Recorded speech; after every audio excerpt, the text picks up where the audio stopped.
to season 2 of Podcasts and Portraits Undercover.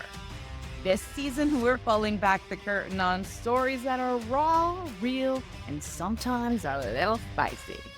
The kind you don't always hear out loud. Each guest, whether they choose to stay anonymous or reveal their identity, will step into the studio with me for a powerful, creative portrait that captures their truth in a whole new way. From bold confessions to life-changing lessons, these conversations might not always be safe for work. I can't wait for you to join me on this journey of stories, secrets, and self-expression.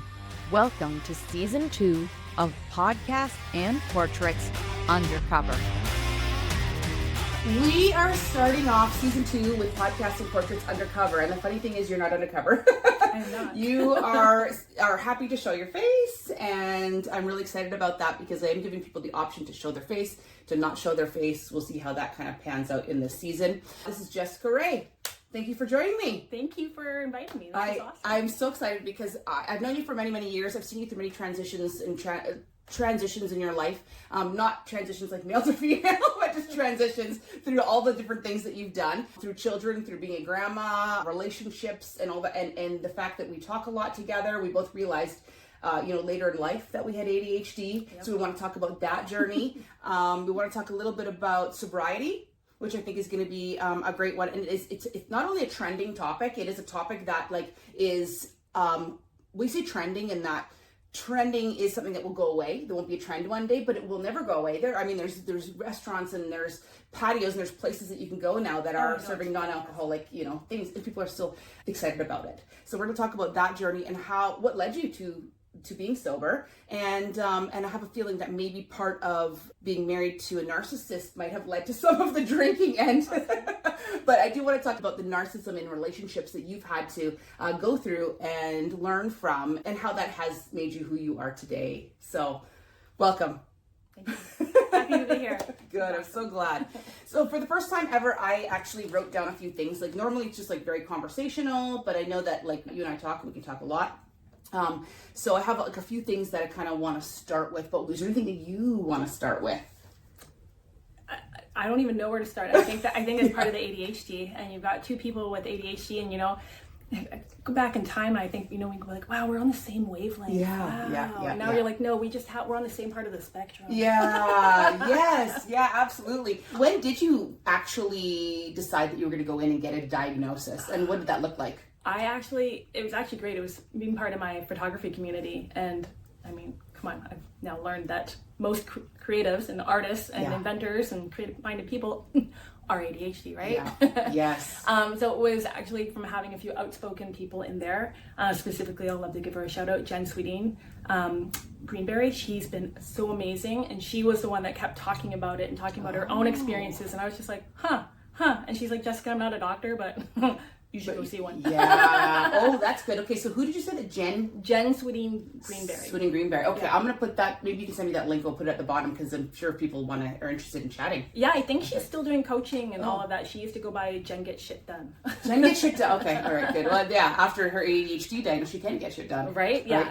It was, where to start? It was a long part of my life that I was self-diagnosed, right? Mm-hmm. For the last few years, and then I think it was 4 years ago. I think it was 2021 that I got my formal diagnosis. Mm-hmm. And you're in your 40s? Yeah, 41. Yeah, 41. I do see a lot of more women in their 40s that are being diagnosed these days, and I feel like that was, they say with ADHD, you were born with it. It's something that you had, and you don't get it. But I think that because they didn't really study women for so many years, they really thought it was a little boy. Yeah. A little boy would have, they get on the Ritalin or the Adderall or whatever, or Ritalin, I guess, at the time. We in the just 90s. present differently, yes. So it went unnoticed. And we were able to multitask. We were able to get things done or not get things done or get multiple things half done, but we weren't that hyperactive as the boys were, even though I was actually not that hyperactive. I did a lot of things, involved in a lot of things. And we were like, how are you involved in so many things? But and the thing I've learned is hyperactivity doesn't have to be physical. It can be up here. And so when I was going through my diagnosis, and I don't like the term diagnosis, I don't think there's anything wrong with us. I think we're just part of evolution, and this is just the way our brains work. But anyway, I digress. Well, we're just learning about it. Like, you're right, it totally is. It's something that we're just learning about. It means it's always existed in ever the history of humanity. It's just that we're learning about it, you know, just like a new fossil you find. You didn't know existed until. Exactly. And I read a book that really validated how I feel and my outlook on this, and that I don't feel like it's a diagnosis. I feel like this is the type of brain I have, not a diagnosis that needs to be fixed or cured or changed. It's called A Hunter in a Farmer's World. No. I cannot at the moment think of the author's name, but A Hunter in a Farmer's World, and it's completely fascinating. And it talks about that evolution. You've got night owls and early birds, and you know, you've got hunters and farmers. And if you look up all of the best traits of an ideal hunter, are all the quote unquote symptoms of ADHD people. So I mean, think about that for a minute. Oh yeah. Right? And why is it more prevalent here in North America, say, than in other parts of the world, say in Asia, for example? Asia has been an agricultural society for thousands and thousands of years. But we all immigrated here on boats. Do you think people that are farmers and agriculturalists are going to get on a boat and risk everything? No, they got to stay back, tend their farms, tend their fields, you know, because they've got to eat next year. I'm a hunter. I'm going to be like, wow, there are some really cool things that I want to go hunt over in North America. I'm going to get on this boat and just wing it all. And I don't know, I just think that's so fascinating. Yeah, that is. Oh my, the Hunter and the Farmer is what it's called. It's a book Hunter in the Farmer's World. In the Farmer's World. So we're living in an agricultural society, but we're hunters. So when you think about, you know, you go to school, it's made for all the farming children. It's an agricultural school. Well, I don't want to learn about the seeds and organizing the seeds and when's the best time to plant the seeds and then tend to the seeds so I can eat next year. I want to eat now. So I want to go out into the forest and I want to go hunt, you know. Squirrels. Squirrels, You know, I want to go hunt the oxen or the buffalo or, you know, this or that. And, you know, so me having those things, I'm like that hyper focused. I can hyper focus for 3 days while I track that animal before I hunt it. And I can check that, oh, there's a blade of grass ajar there. Now I know that's on the right path. Yeah, that's very interesting. Like, so things like distractibility and all of this kind of stuff, they're actually such great assets to a great hunter. So, ooh, that's really interesting. I've never really thought about it that way. I love it. Yeah. It's a big deep dive. What led you to being like, okay, I'm going to accept that I have this ADHD, have this different thing in my mind, or different thing that goes on in my mind, and say, okay, well, I'm going to take medication or not take medication or whatever. Do you take medication now? Or I do, not every day. Not every day. I kind of do it when I need to assimilate into society and focus and function according to, you know, the way they want me to. Right, exactly. I did not take any today. I thought I would just bless you with my squirrel brain as is. But I think that you've been pretty good so far. Like we were just talking before this, and I feel like you're very... Well, medication's not a cure. It's just an aid, right? So, I mean, there's still a lot of self-work that we have to do. For me, growing up, I always knew I was different. I always felt different.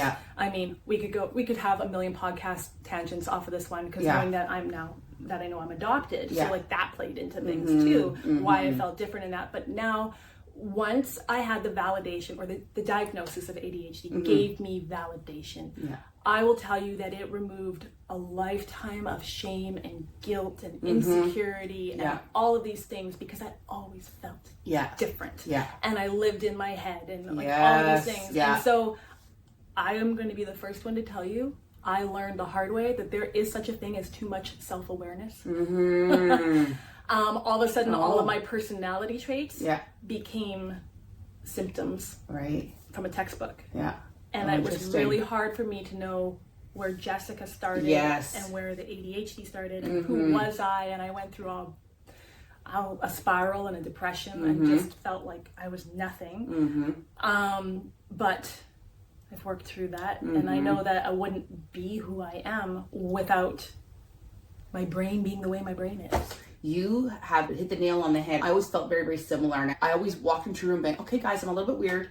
Accept me. I knew that I was like, either I'm sucking the energy from you and you don't like me, or you love me because I bring the energy. There's kind of two different types of people. And I don't find a lot of people are like, oh, I can't stand, at least not to my face, but I do usually come into the room, people do love being around, but I definitely feel like that's because they're not used to that big ball of energy. And to me, that wasn't like I'm coming in with a big ball. That was just it is just my personality. Yeah. The reason why I didn't take it when everybody was telling me that I had ADHD until I got diagnosed, but I said, well, I've gone this far. And then my friends are like, well, we don't want you to change your personality. Like, we like the way you are.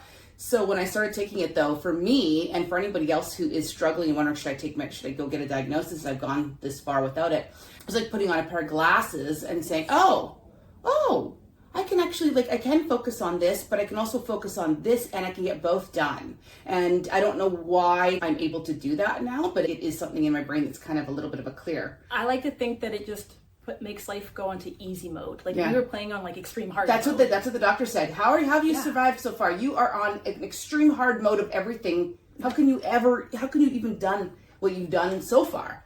For me, it removes the executive dysfunction. So, and part of that is decision paralysis, right? Yes, so I get stuck in those spirals. Oh my God. I told you that I might be late to this podcast because I was sitting there trying to make decisions. Right. And it was over like betting for a guest room. It was something simple. And most people would be like, that's great, bye. And I'm like, existential life crisis. I actually do that a lot. Absolutely. Like, trips, booking hotels is always, is there something better? Is there something better going to happen? Or should I get this? Or am I going to regret it? It's like, holy crap. Just buy it. See, then I'll tend to buy both things. So like, say I'm deciding between a sweater and another sweater, but I'll buy both and then I'll return one. Do I ever return one? No. And there becomes the shopping addiction, right? ADHD, people that suffer with ADHD often do suffer with addictions, and it's either like oral addictions, maybe smoking. For me, it's picking hair consistently all the time. Shopping, thrifting. Thrifting is my high. So I don't like shopping. I like shopping, but I don't like going to the mall shopping. I like to sit my ass into like a thrift store and just go through every single thing, and just going through it. It makes me so happy. It's like being at the casino. It's dopamine. Yeah. It's a dopamine. You know, even with my ADHD, I still love it. And sometimes even with medicine, not the ADHD, but even with I almost feel like it's almost worsened sometimes, which I don't know. Maybe I should talk to the doctor about that, but I do feel like now I'm like, okay, I plan out my week. Okay, there's a thrift store over there. I'm going to make sure. I never used to just kind of go to one, but it's now ridiculous. You're being more but now I'm like, maybe that's the organization of the ADHD. Like, now I'm being more drive this way because. Well, something that I've learned and have come to terms with, I do not have a formal diagnosis, but when you medicate for your ADHD, oftentimes we find out that we're also autistic because we have been masking all of these autistic traits. And so when I look at ADHD and then I look at autism, I'm like, well, that's kind of extreme. Well, autism is such a spectrum, right? They all are, right? Yeah. No one of us are the same. Yeah. When you look at the spectrum of neurodiversity, we're like a fingerprint. We're all completely unique, and we don't ever have the same lived experience. And that's why you can, like I say, we're on the same part of the spectrum. I feel like you and I are very similar in placement, and that's why we're like, whoop, and just kind of like click. Whereas other people, you be like, wow, you're much further along on the spectrum, or not as far, or something like that. And there goes the train from the station. No, but that's what you're saying. You're finding other things that are that's not. what I was going to say. So there's ADHD and there's autism, but there's this little overlap right here of like, ADHD. That's where Jessica lives. And I'm like, that's it. And so when I was younger, I used to say my conscious and my subconscious brain were always fighting because one was like, I want to do things now and I don't want to think about it and I'm impulsive and woo, fun, party time. And the other side of my brain is like, Jessica, we need a plan, we need to organize, I need to like structure, I need this. And I'm like, shut up, Yes. And now that I'm older and I have these labels and this understanding, I'm like, I'm actually ADHD, right? I'm autistic and ADHD. And so that's where my decision paralysis comes from personally. You can navigate it now. At least now I can acknowledge it, right? And I can be like, okay, this is why you're having this problem. This is why you're having this struggle. This is why this. I'm like, does this require this part of your brain or this part of your brain? Right. You can't be stuck because they're constantly polar opposites. They're pulling on opposite directions. I just have to pick a lane and just be like, and do it. This is what we're doing. Yeah. Go for it. Do you ever use your ADHD diagnosis or I know undiagnosed autism or like however that looks, but do you ever use that as an excuse in your life? Like, I didn't get this done because of this. Like, I know we joke about it, like, that's our ADHD, but do you ever? I wouldn't say I use it as an excuse. I will use it to explain factual things like, hey, people are like, wow, you talk a lot. Wow, you this or this. I'm like, yeah, I have ADHD. So I wouldn't say I use it as an excuse, but I use it as an explanation. Yes, okay. I did actually have one customer come in at work And I guess I was having a chatty day, and I thought we were commiserating and we were having a great time. And she came back in another day with her daughter. Oh boy. For her daughter to have an experience, and when she walked in and realized it was going to be me performing the service, she's like, I know where this is going. I know, she's like, oh, it's you? Oh. And I was like, yeah. Like, my memory of this, we got along great. We had this great conversation. Oh my God. And she's like, no, that's not going to work for me. I would like the other staff member to work with me. And I'm like, okay. But I was really proud of myself because there is a version of me in the past that would have gone in the back and cried my eyes out. Taken it very personally. And it is personal. It's 100% personal. Yeah. It's you. She doesn't want to. It was very specific. So we have to realize who cares, but also it is. RSD, right? Rejection sensitivity dysphoria with ADHD. So I would have normally been very overwhelmed and shut down, and like my whole world, like my whole year would have just sucked. And I walked in the back and I was like, hey, she doesn't want to work with me. Can you go deal with her?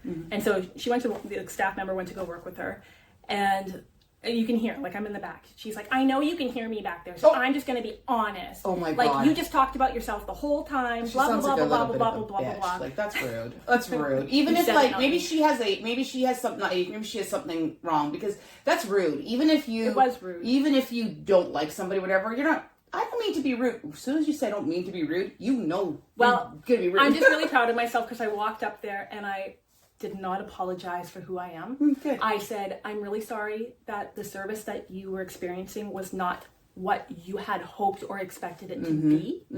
I said, and then I was very blunt. I just said, I'm like, by the way, I am ADHD. And that's not an excuse. I'm just explaining to you that my way of connecting with people is by sharing personal stories. So while you took it as me talking about myself, I thought we were reciprocating stories, and that was my way of connecting. And I'm like, I'm sorry that was not the experience that you had. And then I walked away, and I was like, walked back to me, and I was like, good for you, I'm so proud of myself. Because, like I say, there was a version of Jessica that would have cried, and I'm like, I could never see the person again. And I don't know, it's been water under the bridge. I think a lot of people can I personally can relate with that, because, and I'm going to do this to you, I'm going to talk about myself. And this is what I mentally think, like, okay, when I'm relating to someone and I'm saying, okay, now, yes, I've experienced something similar, and I try to think about it. Not everybody that tells your story needs you to relate, needs you to tell, but I do it, I usually catch myself, but also the very same thing. I think, Ariane, are you now just telling them a story because you feel like you're connecting with them, or do you think do they not want to listen to that, or they just want to move on? It's definitely something that, and you posted this on some sort of social media a while ago, about this, not this exact story, but about not me, but you saying, I've been talking to people, or something happened. I don't remember how you had worded it, but you said, I usually am saying this to relate to you because I think I'm having a good conversation, and you're taking it as me talking about myself. So I am consistently turning the conversation back, like I'm trying to make it about me. Yeah. And I'm not. And we know now, a lot of people do this. And I notice it when other people do it. Now I'm realizing, it's probably a part of, it's your brain trying to relate to me, trying to say, and then me back to me. There's people that are, back to me all the time, and they're not even listening to you. Yes. So when the people, and when they're looking at you and listening, they're just trying to think of something else. That's when I'm trying to, I try never to do that. I'm like, okay, Ariane, just actually listen. Do not try to relate. Like, listen to her story. You can get so much more out of it, and say, I'm not going to relate. I'm not going to say. Even though you're dying to say your story. Isn't these podcasts, that's part of it. Because when I've done my own kind of video, projects with clients and people in the past, that's been it. It's been like a practice in shutting up. And listening. Yeah. And it's been so amazing. But I actually had to go back through my memory of this with this customer and going like, did I talk about myself? Did I? Like, because that's, it's a trauma response too, because you were used to that. And also, we do want to fix, if we did do something wrong, maybe we can fix it. Exactly, but I went through my mind, and I'm like, I could literally tell you at least 10 off the top of my head, personal details and facts about this person. About her, that because you remember. We were having a conversation. Yeah. And I'm like, okay, and so I just chalked it up to, we're just not the same people. Right. And we have different brains, and that's okay. Her experience was different than mine. It doesn't make it a bad experience, even if it was bad for her. And I don't have to, so this is part of that diagnosis. I don't carry shame and guilt from that anymore. I was able to explain where I was coming from, and I apologized that she had a different experience than me, and we can agree to disagree. but that's okay. And I can move on from that and go forward in life. And wow, that's what I'm talking about. Shame and guilt and all of that has been just removed. And I'm like, so no, I don't use it as an excuse, but I can use it to Explain. Yeah. That you are, I am listening. Or and you're right when you said that about the podcast too. In my mind, the very first podcast, I'm like, holy crap, I talked a lot. It's not about me, and it's about other people. I am the consistent part of the podcast, but it is definitely about other people. Otherwise, I would sit by myself and just look into the camera and talk, which I could. We could talk for hours about life Which stories. is probably why I'm going with mine the way I'm going. Yeah, no, I love that you're doing it. But also I do love that. I do almost feel like there is maybe I need to be on another podcast. There's stories I want to talk about and stuff, but it's like how do you bring that up? Do I just start talking like, I mean, of course you do. Nobody cares. Nobody, but you also, not that nobody cares, but I mean, you invited me on. Yeah. Because you felt I had a story to tell. Yes. But you also are sharing in the story because you found a lot of my stories are relatable to you. Absolutely. And so you do get to talk about that. You do get to share your stories. So, Thank you. There. Thank you very much. And you said something, and you said it really fast, so I didn't quite catch what you said, but you called it some other rejection, sensitivity, dysphoria. Rejection. Okay, what is that? What is that? Basically, we feel things like a million times stronger than a neurotypical, than the average person. So in that situation where maybe neurotypical would have maybe handled it the way I did handle it and be like, oh, well, I'm like, sorry that sucked for you. I was fine. Okay, bye. Yeah. And then, but we're going to ruminate on that. About it, and we're like, the whole world is collapsing around me and I am a terrible human being and how am I like this? And then we just obsess about it. Oh, yeah. So the feelings are a million times stronger and they last a lot longer. Okay. Yeah. Oh, yeah. I can see that with some sense. But you know what? I actually don't think I have that because I really, in my mind, I'm like, that sounds like a you problem. So that lady, I probably would have said that to her. Well, that sounds, and you know what? I actually already told you my life story. I don't want to talk to you anymore. Here's another lady to do whatever it is that, your hair, makeup, whatever. But yeah, I feel like some of us don't have that. Maybe I do. Maybe I don't know. I don't feel like and that. we don't. That's but why we're all on a spectrum. It's so different, we all right? have different things. Yeah, but I do have friends that do that. Yeah. I have friends that do that, and they know who they are. They will. And I'll say something, and I know 6 weeks later I'll hear about it again. Because I'm like, remember, I've been thinking about this. I can't stop. Like, what? I'm like, what? I haven't given it a thought. I just said it off like in passing. It wasn't like even a thing that I thought about for days. But yes, so I do feel like I do have those people in my life. Yeah. So yeah. So what if? Do you think that if you were diagnosed earlier, it would have changed your relationships? That was part of the too much self-awareness part, right? Because you go down like, what if I was diagnosed earlier? How would my life be different? How would this? I know that I probably would have lived at least with a lot less shame because I would have had the language and vocabulary. But I mean, at the end of the day, that's not it. And so I'm not going to get stuck in what that mindset. What coulda, shoulda, woulda, it could have been different, but it wasn't. This is the life. Maybe in some other metaverse I lived a different life, but this is the life I'm living. So I just, for my own mental health and emotional well-being, I just need to focus on this is the journey I'm on. Yeah, they say it's never good to look back. You can't change, you can't change anything. So yeah, no, I think that I want to shift a little bit too. So we can talk about two different things. I do want to talk a little bit. I want to talk a lot about I say addiction, but an addiction to alcohol. But was it ever an addiction, or did you just stop drinking because you're like, I don't like what it's doing to my body? No, it was definitely. What was and what made it an addiction to you? Like what?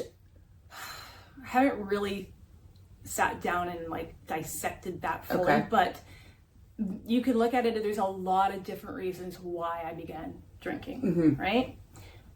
I think the obvious one probably is my neurodivergent brain. We're dopamine chasers. Substances give us an instant shot of dopamine. Of course, it doesn't usually last, and it's a quick little window. But alcohol is addiction. It's actually more addicting, and it's more toxic to your body than like cocaine and heroin and all cigarettes and anything else. Yeah, I know. I would say I have alcohol read all that. and sugar. And alcohol is also full of sugar. What they say one of the leading causes of cancer in women is alcohol. Yeah. And yet we completely normalize this is full of vodka. Yeah. I'm just joking, it's not. It's not. But Jessica, a year ago, I would have been sitting here probably with needing something with alcohol in it. And that's where the addiction lies. You don't even know you're addicted. You don't have to be drunk 24/7 to be considered addiction, or, you know, these are labels. You don't have to identify as an alcoholic, right? But you're still addicted because every day I waited for the appropriate time to have a drink, or how could I excuse this drink or whatnot. And I got to a point where I didn't have a choice. I had to have a drink. It controlled me. And why did you have to have it? What was the feeling that it gave you? I mean, I know what alcohol does. It literally rewired my brain, right? So I didn't have a choice. I mean, I'm sure to an extent I was chasing dopamine. I just wanted to feel good. And a lot of ADHD and neurospicy brains do have either a lack of dopamine, or the inability to utilize it. Oh yeah. So we're always looking for it. Yeah. There are so many more factors, though. Did I distract you by putting on these glasses? No, I just put on these glasses. I was like, oh, I'm gonna record some of this with the Meta glasses. I have mine somewhere. You prompted me to buy them. I wonder if it'll record because I'm recording on there. Yeah, I don't see why not. Maybe. Yeah, it's its own thing. Yeah. I know. Yeah, Jessica. Sorry, it is a tangent, but like when I was showing you these when we were doing that makeup, and you're like, I must have, and literally she went online and bought them the next day. Yeah, because my partner Missy with Miss Mac Clean Cosmetics also was like, I must have. We're all on that same little spectrum there, so we're like, ooh, shiny, new, must have. Okay. Yes. Okay. So okay. I'm gonna still record with these glasses a little bit, but I do want. So we're talking about like the addiction and how you feel about it, and I do know a lot of people that are like, okay, it's noon or it's 4 o'clock, or you coming over for wine. Whereas for me personally, my addiction, like I said, is shopping and thrifting and stuff. Like I really know that as a fact, and also picking my hair. I pick it, but the alcohol I can give up. I don't really, it doesn't do much for me. I do have wine, but I'm not like counting down the hours. I really could go months without it. And some people can, right? Yeah. Everybody's brain. It's very interesting though, because I feel like there's so many people now that have different diagnoses, because I'm like, well, I'm sure that they do have this. And Dr. Ariane here, but I do. We tend to sense our own. We have a little radar. Yes, you do. Alcohol is a huge part of life. Like it's like, where are we going? Is there going to be alcohol there? Or can I bring something? So addiction part of it aside, look, what prompts us to start with it and why we get addicted, it quiets. It kind of is like we're self-medicating. It helped to quiet my voice, like my brain. My brain was loud, and I'm not talking like just one voice. We're talking like a million voices, all at top volume, 24/7. And so alcohol helped to quiet that. Oh yeah, and how do yes, it does help to quiet that. I feel like it's a downer, right? It's a downer. How does that differ from schizophrenia? There's a million voices telling me to do something, or it's not the same though, right? No. So for you, I'm not a doctor, and the reason why I say that is because people go, wow, that lady's crazy, or maybe who knows. But I feel like when you say that there's a million voices, it's almost like not voices, but it's things that you feel you need to do or say or be or whatever. It's a million thought processes. Thought processes, right? It's not voices. It's your voice. I don't actually hear the voice. Well, you don't hear. I do, but they're inside. So actually, when I see ghosts, or like I've seen ghosts many times. Actually, I feel like lately I haven't seen any in a while, but their voices would just go directly into my head. Like they don't say anything. It would be like telepathic, like that kind of thing. So that's not the same thing for me as the millions of voices or things that are happening. It's almost, for me, it's like a list of shit to do tomorrow, a list of this to do, or I want to get that, or have I thought about that, or I'm going to start a podcast, and then the next day starting a podcast. Like for me, it's consistently doing things. My goal now, though, as I get closer to 50, I'm 46, and you said embrace the 40s, and I'm always like, I'm close to 50, is to carry on with this, not to quit, because it's very, very easy to quit. These things, because the shininess wears off. The dopamine, the excitement is done, and I feel like, how do I make it every year a little bit more exciting? And like for you, I want you to start your damn podcast. I want you to get it done, because you have a lot of things to say, and I think it's that we get into our heads like, this has to be perfect, and this has to be perfect, and this has to be, and it's like, just do it. I'm not even, not even perfection. That was my motto last year. Done is better than perfect. Totally. This year, my word was serendipitous and serendipity. So you feel like everything just kind of happening for a reason, and finally like life is just unfolding, and like everything's just just happening. That's a great word. I do feel very similar. I do feel like this year has been like that for me, just meeting different people and then like, oh, I never would have done this, but I'm doing it. And it's changing the trajectory of where what I want to do and where I want to go. And yet it feels like it was like I goosebumps. Like it feels like it was always meant to be. You know, like it just follow it. And that's part of like of saying yes to things that maybe you wouldn't normally say yes to or anything. We've talked about this a lot on the podcast and on different episodes of saying yes and just trying it and whatever. But I want to go back to the alcohol and the addiction. And how long have you been now? A year? A year. It was July 23rd was my year. And how do you feel? How do you feel about that? I feel indifferent, but awesome. I don't mean indifferent in a negative way. That it's just like, oh yeah, it's been a year. But I kind of love that. I love that I didn't have a big celebration. So when I started my sobriety, I didn't actually tell anybody. I literally just woke up and was like, and I had thought about it a million times before. What was different about that day? I don't know. I just woke up and was like, okay, you always think that's just like we think about the long term and like this. I'm like, just see if you can go today. And I didn't do it. And then so the next day I was like, well, you didn't do it yesterday. I'm also a very competitive person. I'm same here. I feel like that's so once I had one day under my belt, I'm like, well, I don't want to start over. Well, now I have 2 days in the belt. I don't want to start over. And now here I am, like 370 days in or whatever. I do not want to go back to day one. That would oh no. So is that you're not interested anymore? You don't like the way it feels? You didn't like the way what is it that is keeping you at day 365, 75, 85 as opposed to day one? I don't like the way that it made me feel. And if anybody's sober curious, I highly recommend a book called This Naked Mind. It really changes your perception on alcohol. I mean, I'm not going to sit here and preach to anybody or anything, but it's literally poison. Oh yeah. Right? Yeah. That's why your body's trying to get rid of it, right? Yeah.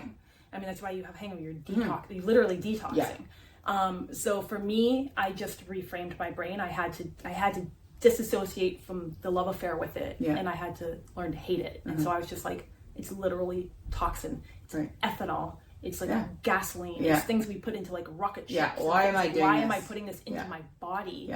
I also have a family history of Alzheimer's and heart disease. And so every time I'm taking a drink, I'm one step closer to solidifying my fate. Not taking the hours off of your life or minutes off your life, whatever. And people with ADHD are more prone to having dementia and Alzheimer's as well. So I mean, like I already have a couple checks not in my favor. I definitely don't need to be doing anymore. So there was a multitude of reasons. There's no one reason. It was just a rainbow of reasons, and I basically all health related. Emotionally, mentally, physically, all of these different aspects of it. Absolutely. What if you replaced it with? That's hard at the beginning. What I've learned is that yes, there's the detox from the alcohol itself, but then there's detoxing the ritual. My hardest ritual was I would come home, and when I wanted to make dinner, I'd have a glass. When it was either wine, red wine was my nemesis. That made me Jessica drunk. That was like not my nice one. Everything else I was fine. I would just. But red wine turned you into an asshole. That was like Jekyll and Hyde. Okay, yeah. Everybody has that one alcohol. We call that Jessica drunk. That's what my family called that. Oh yeah. So I tried, and I did. I stopped drinking wine for about 2 years, but then I turned to hard alcohol. Rye whiskey. I was drinking. Oh, see, that's the bad one for Ariane. I don't drink rye, but when I have it, I'm very mean. Very mean. We all have that one. Oh my God. It's like, what the heck? I remember we were driving. I was going to tell you a funny story, actually, because it's like everybody has these stories. I was driving in Saskatchewan and I was drinking rye at my cousin's house and my husband was driving. I don't think he was my husband at the time. We were married. Anyways, we're driving down the street. It's like an East Hastings kind of street. And so homeless people, prostitutes, all different kinds of people. And I was like, oh, I think that person just looked at me. And Lothar, my husband's like, okay, so? And I'm like, I think I was wearing a cowboy hat. I think we need to get out and tell them that they can't be looking at me. Oh, he's like, I'm not getting out. So I took my cowboy hat off and I'm hitting him with my cowboy hat. And I'm like, you're going to stop. I need to. And I am not like very few people have ever even seen me drunk. Like usually I can have a few glasses of wine and I'm always the designated driver. I'm always like, oh, I'll just have a glass of wine and then I'm good. So I think my sister was in the back seat. She's going, oh my God. And it was the bride. I'm hitting him. He didn't stop. thank God. Yeah. But like, we kept on driving, and it's such a silly story, but to me, I'm like, I will never drink Crown Royal or rye ever again, because that was not how that's not me. And my sister still to this day, she's like, remember that time you had some Crown, you had some rye, and you were hitting him with your hat? And I don't hit people. I don't. Yeah. You know, it was just, that's I was like, I'm never having that It's like again. me trying to like interact with my children when I had red wine, and I was like tickling them or thought I was being funny, and but apparently I was being very aggressive, and my kids are like, they're like, Mom, you were abusing me. F off. You were actually like bruising my ribs. And you're or like, then I thought I was being funny, but Mm-hmm. I was actually hurting people's feelings and being offensive, and I was going over the top, and Mm-hmm. people are like, oh, and so my family just dubbed that Jessica drunk. They're like, oh, your mom's had a few glasses. That's funny, because it's red wine for you. Yeah. I just don't drink red wine because it leaves crap in my teeth. Oh, well, yeah. But yeah, okay, so you stopped drinking the rye, did not, you already, red wine, but I kept drinking, and then I switched to, my Crown Royal. But what are you doing now though, or not now, you're a year later, so maybe you're past that habit of wanting to grab another, what do you substitute it with? What is that? I'm just drinking herbal teas. Just herbal teas? Yeah. Oh. I don't like bubbles, I don't like carbonated beverages. Yeah. I know some people love to go with Joyburst. I know a lot of people go to non-alcoholic or de-alcoholized drinks. I think they have their place. Yeah. I think it's really going to depend on the person. They can absolutely be a trigger though still, right? I'm like, it still looks like a margarita. Yeah, well, and that's just that actually I'm not, so I had an experiment when I was traveling. Missy and I were going to Saskatchewan, funny enough.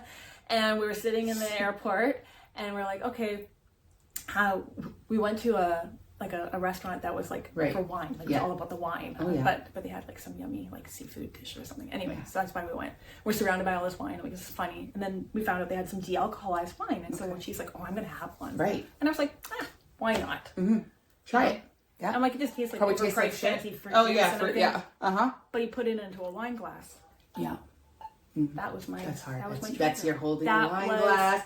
That was the ritual whole action, right? And I was sitting there, and I'm like, I don't care what's in it. It could have been water in there, and all of a sudden I found the wine glass was part of that ritual. Wine glass, absolutely. So that, because I've had mocktails, I've had all that. They don't trigger me the same way. That wine glass. I don't pick up wine glasses anymore. Not that I'm tempted, but it just doesn't sit well with me. Totally makes sense. Yeah, absolutely. I believe that when I'm the designated driver, I drink everything out of a wine glass because I love having the wine glass. Right. So, and I love specific wine glasses, and I love the weight and everything like that. But I same. don't need the alcohol in it. And people are like, "Oh, you're not going to be fun." I'm like, I'm exactly the same if I drink or don't drink. Like, Actually, I'm more fun. I'm way more, and I'm not and an also asshole. I'm driving you home. You don't have to pay for Uber. But I like when I worked in a bars, many different kinds of bars, and I wasn't drinking while I was working. And I would always, because people buy you drinks. I couldn't be drunk so I'd have a drink, water, whatever it is. I'd make cranberry juice, whatever it is, and I just drink that all night, and then have it, because I worked in a VIP lounge. So you're always walking around kind of with a glass, because you're not walking with a tray if you're working in that kind of, so anyways, I found that, and I love that. I love the idea of that for you. I don't love that, but for you, the trigger is the wine glass. For me, the best part But I could have a rock glass. And I could have, I know. And I could have some juice. See, I would walk around with a rock glass. I feel like that's because, anyways, yeah. Okay, well, that's really interesting. And how has not drinking now kind of changed your life? Also, before you answer that, you had mentioned about, putting the poison in your body. You now work for a company that is literally is getting rid of poisons in makeup, which is going onto your body. So I feel like that would have been it's the path that you're going is all taking you. You're serendipitous. Like you're now, you know what I mean? Yeah. Sorry, well, I'm kind of... No, you're right. Mm-hmm. It was part of my way to keep me on track. Mm-hmm. It was part of my like, okay, Jessica, you proved you can do this thing, but you're kind of like, you need more incentive. Mm-hmm. I need more ways of keeping me on this path. And so, I work for Mismac Clean Cosmetics. Mm-hmm. We're a clean skincare and cosmetics company. We're all Canadian made. And I'm the chief brand officer. I'm also one of the first investors, or I am the first investor. So I'm also a partner in the company now. So great. But being a chief brand officer, I was like, this is very on brand. Yes. Right? And so I didn't really tell anybody. Missy, our owner and founder, my partner, she decided to join me when I told her on my sobriety journey. Mm-hmm. And I just said, this is very on brand for us. Yeah. I mean, we're literally talking about not putting toxins in your body with your skincare and your cosmetics. So I mean, just feels like the right thing to do. Oh yeah. No, that's great. So, I love Miss Mac, and I really love the eye cream. But beyond that, I don't know if you heard the Yuka app, and I've told you about that before. But I click on it, I'm like, every product is like close to you want close to be 100. One is shit. You don't want anything under 50. I just say under 55. Everything's like 80, 90, 99. I am just so impressed by it, and I probably wouldn't have said anything if it was like doing shitty on the Yuka app. And the Yuka app is non-biased, so you can't buy anything. You can't say, "Oh, I'm supported by." I was gonna say, I can't go on there and pay them. No, you can't. You have to put the proper labels. They give you the ratings. It's not. And I thought about that. I'm like, oh, I wonder if because some of these companies that I really am blown away that they're actually doing really, really well. They're cheaper brands, and I'm going, what? That is actually has a really high rating, and you just look at it tells you all the ingredients and whatever. But Miss Mac is not a cheaper brand. It's a mid-range price point for Miss Mac, and it's got we're small the farm best to shit you table, could right? possibly So have. I mean, we don't have giant warehouses with product just going bad. Well, so, you will. yeah. You will have maybe not going bad, but you'll have giant warehouses because you're gonna have to.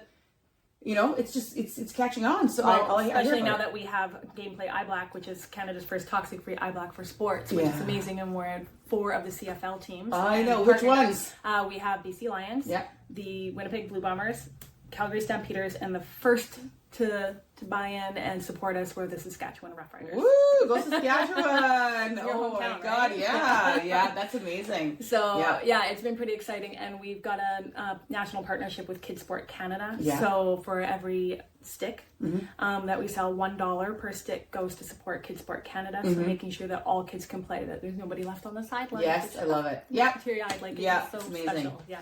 What is the stick? I know you just said that. You said it a couple times, but what if somebody's listening? Like, what the hell is she talking about? What's a stick? So it's an eye black stick. So the anti-glare stick, when you look at primarily football players and baseball players are kind of like the main ones to wear. It's the little anti-glare stick. And it's also great for just showing your team spirit and pride. Like, Is there sparkles? You said there was one with sparkles? Yes, so we have a grit kit. This one's super exciting. That's the hard shell case with a full-size mirror.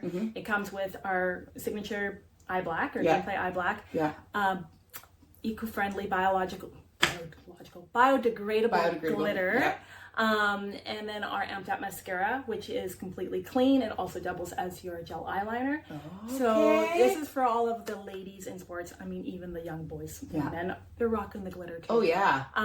But yeah, our grit kits. This is a whole new thing. So they're actually available through Miss Mac, obviously, but also through Source for Sports stores. Source for Sports. Yeah. So some of them you don't even know are Source for Sports, like MVP here in Langley. I bought many hundreds of dollars. So they're kind of in the Source for Sports brand. So you can are they in it at MVP? Yeah, you can find our Gameplay Eye Black sticks and the grit kits there. So these have made history. This is the first time ever that any kind of glitter, which ours is biodegradable and eco-friendly, and a mascara have ever been for sale at a sporting goods store. So with this, we're completely transforming this landscape. We've created a brand new category called Sports Color Cosmetics, which we've trademarked both with the American and Canadian spelling.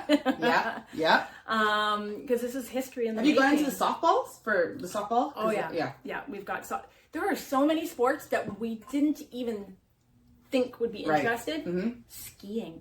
Skiers are huge. We had no idea that they were taking like zinc and sun protection and pushing glitter into it to represent their teams to have a little sparkle out on the slopes. Oh my God! And so like Larch Hill ski team, we're based in Salmon Arm, British Columbia, and our Larch Hill ski team are rocking our glitter and our eye black. So it's pretty cool. But the really cool thing is the eye black isn't just eye black. You can also wear it as a cream eyeshadow. You can wear it as a lipstick. You can use it for like your Halloween makeup. Yeah. We're in the process right now. This fall, we're coming out with grit sticks. Yeah. And so these are going to be colored eye black sticks. Okay. So they're like colors of your team kind of thing. Exactly. You can, or use them for whatever, but yeah. But the main idea is to go to the teams. Go to the teams red and now blue or orange. Just how much you see those, especially the Rough Rider fans. I mean, come on. Those are die hard. Football fans get dressed up. They're definitely more die hard. Baseball fans are a little different. They don't do that. They don't do the dressing up as much. I feel like football and then maybe hockey. Although Savannah Bananas. Oh, I know. And I mean, like, so I've been on that list. I need to get tickets pretty damn soon. I'm trying to get my son to play. I'm like, I'm emailing them. When's tryouts? I want Sebastian to, he's my son anyway. So, we won the lotto, and you did win the lotto. Did get tickets, and we were going to see Savannah Bananas in person. Did you already go and see them at some point or something? No, you just had posted that. No. The Party Animals, one of the other teams, Rod is his. Love Party Animals. Yeah, he's rocking Gameplay Eye Black. Yes. And it's a big thing. Eye Black is huge with them, and all of the different colors. Yeah. It's our goal to get them their own custom grit kits made for the Savannah Bananas. You need to get them the yellow. Yeah. Yes. Oh my God. Well, black with some sort of like. We've got gold glitter. You have gold. Perfect. Those teams are definitely going to go for that glitter. Like there's, Yeah, that's. So how do I get to go with you? Well, if somebody is not able to make if somebody gets sick or something, then you need. It doesn't have to be free. I will pay you for the seat. I will drive. I'll be the designated driver. Although you guys are all designated. Oh, damn it! That doesn't even work with you. Okay. Nope, sorry. Well, that's amazing. That's exciting. Okay, yeah. So so with going back to the alcohol, going back to the toxins and all that, it kind of all has been, like you said, serendipitous and leading you down this path of feeling better about yourself inside, outside, and everywhere else. And do you feel like it's made a difference in your skin and anything else, hair? Or... Night and day. Oh yeah? Night and day. Yeah. I feel better emotionally and mentally and like just spiritually, all of it. But my skin is clear, my sleep is better. I'm just feeling, like, oh my God. Yes, I just feel like a whole new person. And everything. Huge. Oh. I wanted to circle back because I know this was something that you were kind of wanting to talk about, which we haven't yet. Mm-hmm. So the timeline of when I started drinking. So I was already susceptible to it. So I come from a family history of addiction. Right. I come from a family history of neurodivergent ADHD people that were undiagnosed for years. Right? Yeah. So you've got all of this. Mm-hmm. This is going to tie into this. But I started drinking about a year after I left my ex-husband. Okay. Who was... or is, didn't stop being, a narcissist. Mm-hmm. Is this like a diagnosis, or is this what you think? This is my personal views. He does not have an official diagnosis. But again, if I look up all of the traits, he's there. His name, his picture should be right there in the textbook of going, this is what a narcissist What would he say if he's like, wait, she's calling me this? What do you think? Well, he would start gaslighting me and telling me I'm crazy and that, it's all in my head. Okay. So, narcissistic. But interesting enough, through my journey of, dealing with that trauma and then getting my diagnosis, did you know that neurodivergent people are more susceptible to end up in abusive relationships because of that rejection, whatever. Like, also we have a lot of empathy. We have the RSD, but we have a lot of empathy and all of this, and they prey on that, right? And then that gaslighting starts, and it's that crazy making, and then you start to doubt yourself, and we're already innately ingrained to doubt ourselves. So we're unfortunately easy victims. So you were drinking a little bit more heavily during that relationship? No, not during the relationship. No. He was the alcoholic. He was the alcoholic. He was drinking substantially.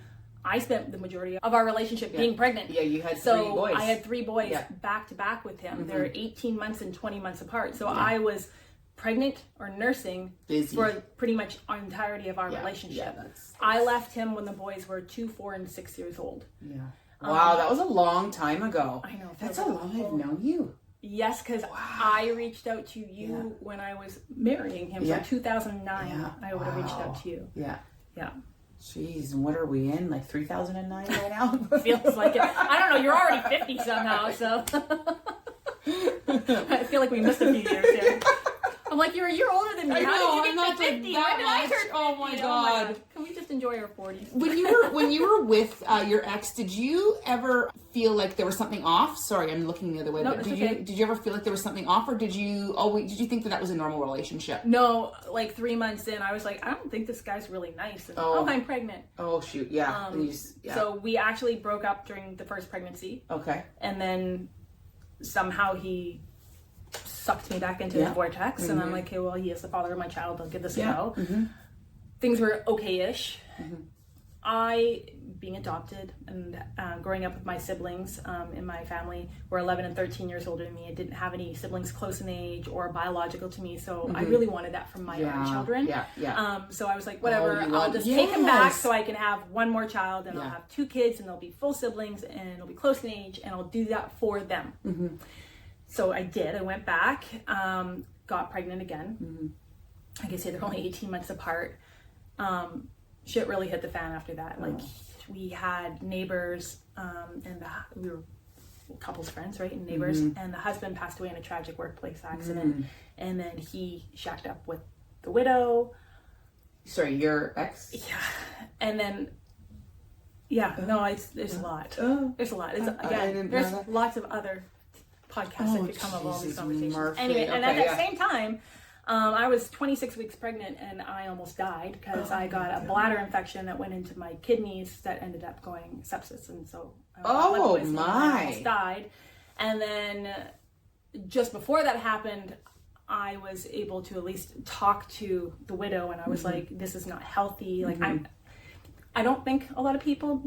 Maybe this is because of my little neurospicy brain and my empath, but I didn't care about the affair and all of that to the degree. I was worried about her because she was still a friend. She was still someone I knew, and she was grieving, and I was like, and he was totally abusing that. Yes, and I was like, honey, let's remove the fact that there was this like love triangle going on here. I'm actually concerned because I wanted to talk to her, and she was scared to talk to me. She would so she came with a sister or a friend to talk to me, and I was like, I'm just here to let you know, like, as a fellow human being and woman, dude, you're grieving. Why would you let that in your life? Like, what the heck? So anyway, she kind of was a wake-up call, and she left. But of course now he's got nothing to focus on but me. Right. So then just back to you. I'll just die and I'll kill myself if you don't take me back. And I'm in the hospital actually dying. Then I just got into that position where I have a 1.5-year-old at home. I'm about to give birth to another child, and so he suckered me back into a relationship. But at the end of the day, I can beat myself up for going back and whatever. But I got my third baby out of it. 3 amazing kids. Yeah, well, not kids anymore. They're all adults, actually. Well, close 16, 18, and almost 20. Oh my goodness. So if somebody was listening in there, maybe in a similar situation, was there any red flags that you could say, this is a red flag, please do not, you are with somebody, when somebody tells you and shows you who they are, believe them. Believe them. Stop trying to write out scenarios about, oh, I can make him better, I can fix him, I can do this, I can do that. Or that. No, when somebody is like literally, I am a shitty person, believe them. Because there were so many red flags. Also, life lesson for all of the youngins out there. If you can have a not great relationship with your parent, for example. So, and I'm just going to go with this heterosexual situation here. Okay. So, woman with a man. If a man does not like his mother and there's something there, that's fine. As long as he's respectful of her. Doesn't have to love her, doesn't have to like her, doesn't have to get along with her, but be respectful of that relationship. If a man or a human being does not have respect for their parents, that respect can be no contact. I'm just saying, you know? Run. When somebody comes in and is sitting here and talking smack about their ex and about this and about that, and they're talking about everybody you know damn well, they're the only factor that's there. You're the common denominator. You're the common denominator. That's what I was looking for. I have learned from my hard lessons. No, you're totally right, and I have said that many, many times. Like, you can have a relationship, you might not like your parents or whatever, but you still have that respect. And it's just shit talking everybody in your life. Clearly, you're the common friendships. Like, how many times have I been in a room with a person who is smack talking every single person, and all of a sudden I had a thought one day, well, if they're sitting here talking smack about all these people, what are they saying about me when I'm not in the room? And totally. I'm like, they're saying shit about you. They totally are. Save your energy. I totally agree. I always think about that. I'm like, oh, whoever it is I'm talking to, they have not stopped talking about other people for half an hour. Right? Yeah. So he was extremely emotionally abusive. It did end on a physical note. but it doesn't matter. You know what? My physical bruises can heal a lot faster than the psychological and emotional ones. Right. I'm 12 years, 14 years out now from that relationship, 2011. And I'm still doing healing, right? Still undoing a lot of that. But it was about a year. So I left him in early 2011, and it wasn't until around 2012, so about a year later, that's when my drinking started to pick up. Okay. I look back in kindness. I don't blame her. I have a soft spot in my heart for, that Jessica. She went through a lot. This isn't just I got divorced and he was gone. You still have 3 kids with this. Yeah, absolutely. You can't co-parent with a narcissist. There's no co-parenting. They don't co-parent. No.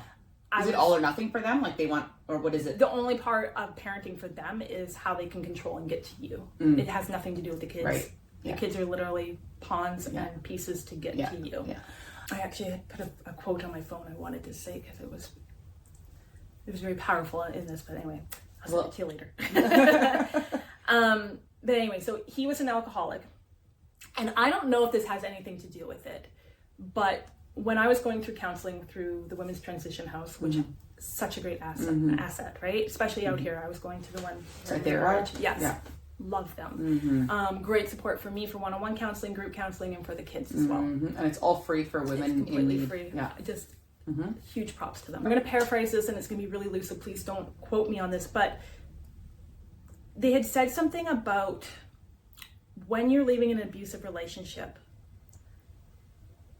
that sometimes the victim, if you will, that partner that experienced abuse can sometimes, maybe, I don't want to say become abusive, or can take on traits of the abuser because you're trying to fill a hole because it's about the other parent, right?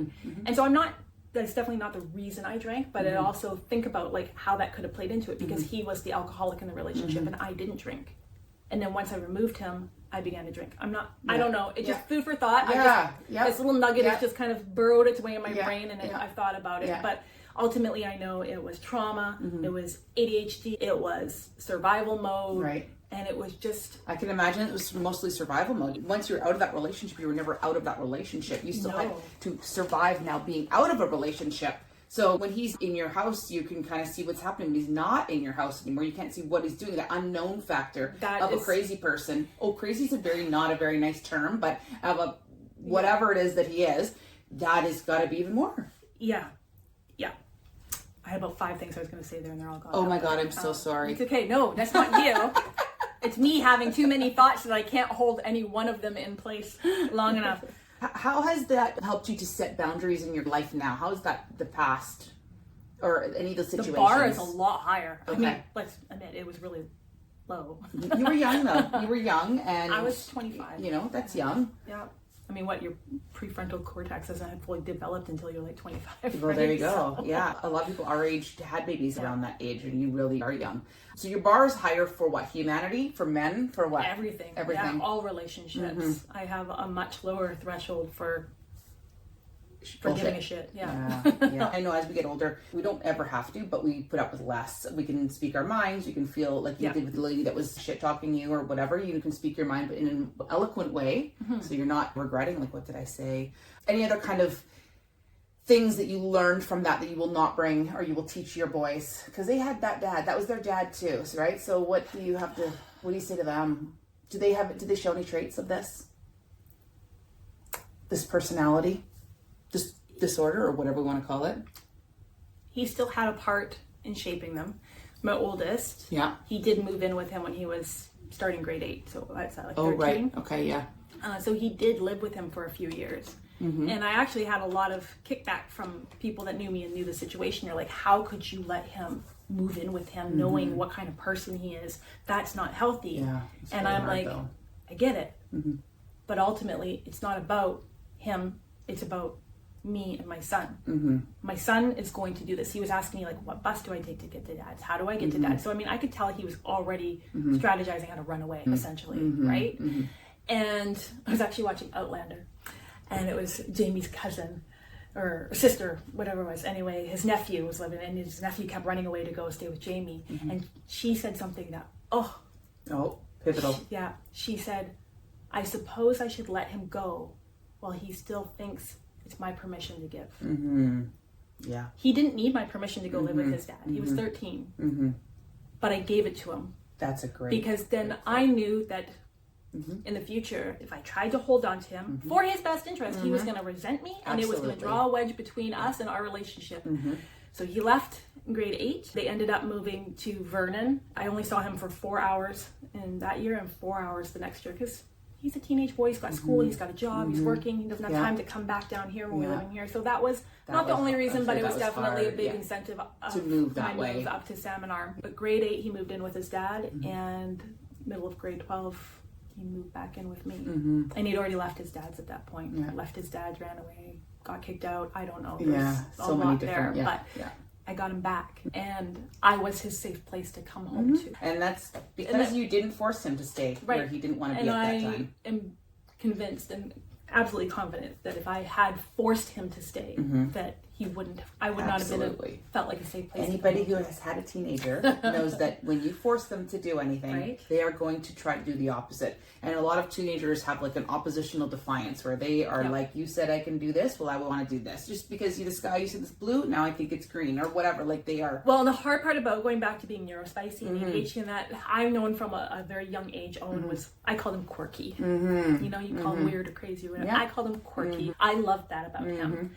I didn't know about ADHD. I didn't know about all this stuff at that time, but I knew I had to open doors for him. So I had gone to mental health. I had gone to this, and I was long wait list. Literally, the day he moved in with his dad, I got the phone call from mental health that Owen could come in. And I was like, crap, because his dad's going to say this is all bullshit. And I sent him the information. His dad's like, that's bullshit. And he shut all of the doors I had worked so hard to open. And there was nothing I could do. And Owen is now just shy of 20. With a daughter, another baby on the way.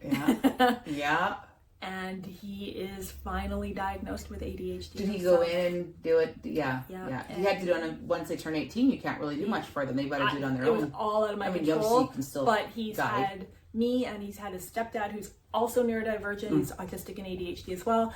And so he's just had us in his life, just reassuring him, like, Owen, you're doing life on hard mode. You don't have to. And now he's medicated, and I'm like, how is it? And he's like, I think it's going well. Meanwhile, his partner is like, oh my God, it's freaking amazing. I love this version of him. He's just, the anxiety's gone, the overthinking's gone, his self-confidence is there, and everything. So for him, it's been night and day. And so good. But 14 years ago, I left that man. And like you say, there's no getting away when you've got kids, because middle son Leighton moved in with him in 2021. We moved up in 2022, and 2023, his dad kicked him out, and he was back with us. So you have all 3 boys now? I have all of them. I've got all my boys back. Oh my gosh, that's amazing. What does your future look like? I don't know. I've got a lot of paths I can take. I don't know. I'll say it feels more clear. There's more, like, maybe I don't know where life is taking me right now, but there's still clarity in that, right? I'm not wearing literal beer goggles anymore. I feel like it's full of possibility, and I feel like I'm open to receive things, and I can actually enjoy them, because the thing is, when you're taking something or doing something to help numb this thing, you numb everything in the process. Something that I'm just on the beginning of. I'm 1 year in. This is my new epiphany or awareness, if you will. The first year of sobriety, it's all about biological sobriety. We're detoxing our body. Our bodies are healing literally at a cellular level. The second year, I'm learning it's all about emotional sobriety. I'll check in with you next year when I kind of untangle that one. Well, you're gonna have to do that, put that together on your podcast, or I'm gonna force you to come. If you haven't started it by then, by next year, you're gonna be back on. I mean, I've already started. Yeah, you have. It's just about getting it out there. For me, it's a little different because you've got this human interaction. My podcast is my safe place, right? Here, let's go on another tangent for a second. I'm a photographer as well. I know I work with Miss McLean Cosmetics now. I'm the best of chief brand officer, but you know me as a photographer. Been a photographer for 15 years. Very, very good photographer. And being a intimate portrait and boudoir photographer, Mm-hmm.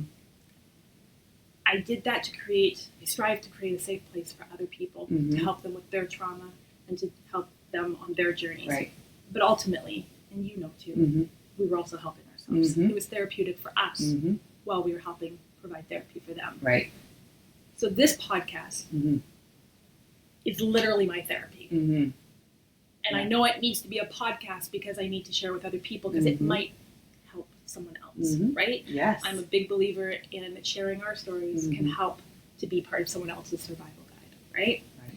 So rather than, I might have guests on, I'm not Mhm. saying I won't, Yeah. but right now I just need a safe place where I can go on my tangents and talk about the same topic Yeah. 500 million times in 500 million ways, because something I've learned is I'm an audible processor. Mm-hmm. And so for me, talking out loud isn't just about relating, communicating. It's also me. I literally think out Processing. loud. I Yeah. process Mhm. out loud. And so my podcast is about that. So Yeah. I've been using AI, ChatGPT and whatnot to process my sobriety and Yeah. all of the things. I think Yeah. so many of us are using it as a As a you know, tool. inexpensive tool, Yeah. and therapist. Yeah. When are they going to start charging us? Oh gosh, right? So why not do that in real time, right? If I'm finding it to be cathartic, I'm finding it to be healing, Mhm.